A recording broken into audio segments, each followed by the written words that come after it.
যেহেতু Facebook friend and YouTube friend যারা আছে তাদেরকে সবাইকে জানাই উল্টো রথের প্রীতি ও শুভেচ্ছা। আমি ততদিন ঘুরতে যাইনি, তাই জন্য ভিডিও আর আপলোড করতে পারিনি। তোমরা সবাই নিশ্চয়ই ঘুরে এসেছো, রথ দেখে এসেছো। আশা করি তোমরা সবাই খুব ভালো আছো, সুস্থ আছো।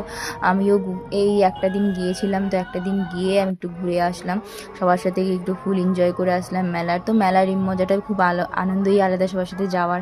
তো ছোটোবেলায় খুব মায়ের সাথে মেলা দেখতে যেতাম, মেলা দেখতে গিয়ে শুধু কী বলতাম, মাকে বলতাম মেহেন্দি পরবো মেহেন্দি পরবো, কিছু কিনবো না, শুধু মেহেন্দিই পরবো। কিন্তু এবারে আর এখন তো বড় হয়ে গেছি, এখন আর এসব বায়না করলে আর চলে না।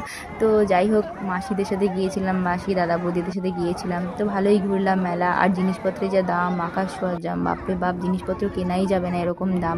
তো এদিকে হলো বৌদি বলছে অনেক জেদ করবো, টোরা টোরা উঠবে, তখন ঠিক আছে তুমি টোরা টোরা ওঠো, আমি কিন্তু উঠবো না। তো বৌদি উঠলো একাই টোরা টোরায়। তো আর এদিকে হলো আমার দাদা ছেলেটা হলো মিকি মাউসে উঠেছে, ওকে মিকি মাউস থেকে নামতে বলছে, মিকি মাউস থেকে বলছে আমি নামবো না, আমি মিকি মাউসে চড়বো, আরও